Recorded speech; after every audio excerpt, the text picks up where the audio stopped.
திருமலை மீது பறந்த விமானம். பதற்றத்தில் வெளியிடப்பட்டிருக்கும் காணொளி.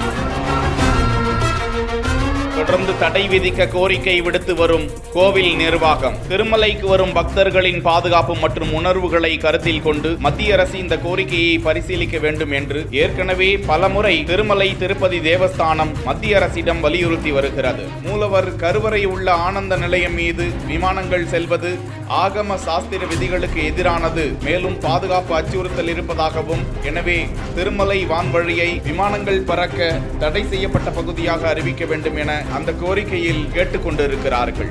மத்திய அரசை வலியுறுத்தி வரும் நிலையில் இன்று காலை திருப்பதி ஏழுமலையான் கோவில் மீது மீண்டும் ஒரு விமானம் பறந்து சென்றது குறித்த காட்சி வெளியாகி பரபரப்பை ஏற்படுத்தி வருகிறது.